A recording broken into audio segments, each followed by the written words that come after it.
दोस्तों, income tax में एक नया ऑर्डर इशू हुआ है जो आपके साथ इस वीडियो में हम डिस्कस करेंगे। Order under section 10।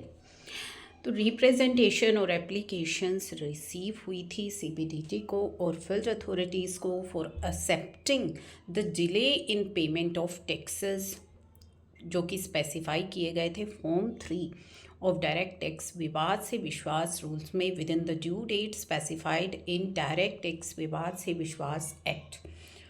तो इस मैटर को एग्जामिन किया था बोर्ड ने and with the view to address the difficulties जो कि टैक्स पेयर्स फेस कर रहे थे and for the purpose of collection of revenue.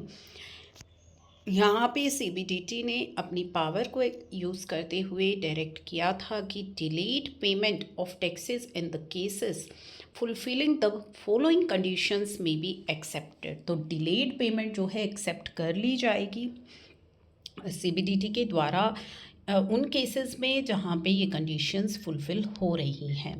कौन सी कंडीशंस थी? Assessee has made full payment of taxes, यानी कि असेसी ने पूरा का पूरा टैक्स की पेमेंट कर दिया है, including amount payable after due date as prescribed in form 3। जो ड्यू डेट फॉर्म 3 में है उसके बाद भी जो है वो अमाउंट भी इंक्लूड हो गई है अगर असेसी ने फुल पेमेंट कर दी है ऑन और बिफोर 28 फरवरी 2022 तक, यानी कि 28 फरवरी 2022 तक फुल पेमेंट ऑफ टैक्सेस कर दिया गया है, इंक्लूडिंग वो अमाउंट भी जो पे हुई है after the due date prescribed in form 3।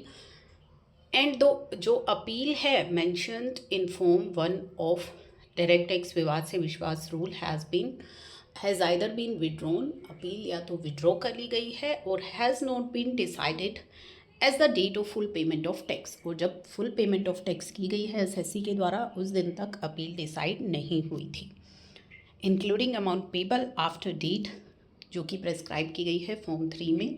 तो अगर ये कंडीशंस फुलफिल हो रही हैं तो concern PCIT shall issue modified form 3 manually issue कर देंगी जो principal commissioner of income tax है इफ़ नीडेड, एंड अलाउ करेंगे एसएससी को टू फाइल फॉर्म 4 मैनुअली, वो फाइल कर ली, एंड देयर आफ्टर फॉर्म 5 भी मैनुअली इशू करेंगे आफ्टर एग्जामिन द कंडीशंस जो है।